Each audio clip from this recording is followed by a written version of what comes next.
Buat kita semua, di sini kita akan mempelajari tentang teknik-teknik vokal di dalam seni musik. Yang pertama ada penafasan. Penafasan ini juga dibagi menjadi 3 jenis.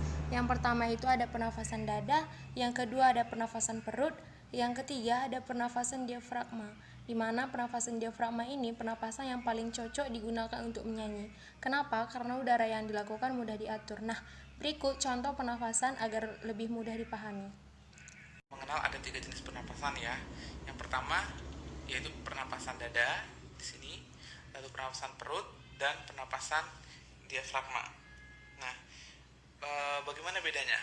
Untuk pernapasan dada, posisi dada ada di atas, jadi kita tinggal menarik nafas ke atas saja. Jadi tinggal gini.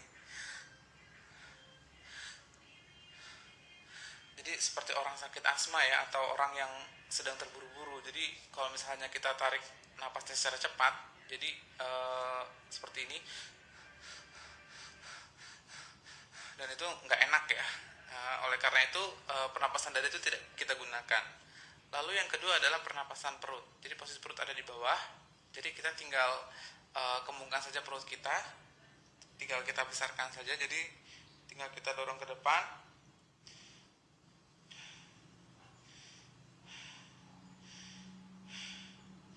Jadi seperti itu ya. Jadi ini gampang. Perbedaannya adalah kalau dari tadi ke atas, kalau perut ke bawah, dan napas perut itu dia lebih stabil daripada napas dada. Nah, selanjutnya yang ketiga adalah nafas diafragma. Bagaimana pernapasan diafragma? Sebelumnya saya jelaskan dulu mengenai diafragma. Diafragma itu adalah jaringan otot yang berada di antara rongga dada dan rongga perut. Nah, karena dia adalah jaringan otot dan sifat otot itu kuat, maka yang kita latih adalah otot diafragma kita. Semakin kuat otot diafragma kita, maka pernapasan kita juga akan semakin kuat. Artinya bagus untuk teknik pernapasan. Nah, bagaimana perbedaannya dengan dua jenis?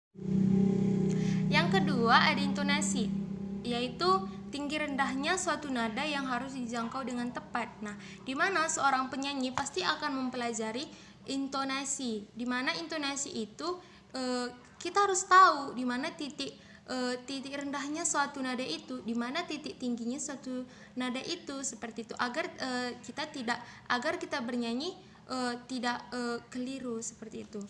Yang ketiga ada artikulasi. Nah, artikulasi ini seperti yang kita ketahui bahwa cara pengucapan kata demi kata yang baik dan jelas agar pesan lagu bisa dimengerti. Di mana di dalam artikulasi ini katanya kita harus fokus dalam bernyanyi. Kita harus dapat menghayati di dalam bernyanyi agar pesan dari lagu kita itu tersampaikan kepada sang pendengar, seperti itu. Jadi kalau misalnya kita bernyanyi, kita harus dapat menghayati lagu itu. Jadi orang-orang mendengar pun pasti akan mengerti. Oh, jadi seperti ini pesan dari lagu itu, seperti itu. Yang keempat ada presering. Nah, di mana presering ini aturan penggalan kalimat yang baik, yang benar, sehingga mudah dimengerti. Nah, presering ini sepertinya mirip dengan intonasi, karena presering ini juga di mana suatu orang bernyanyi, di mana seorang bernyanyi dia memperhatikan tinggi rendahnya suatu nada. Jadi intonasi juga tadi terdapat seperti itu, tinggi rendahnya suatu nada. Jadi presering ini sama dengan intonasi, seperti itu. Nah, sekian dari saya untuk hari ini.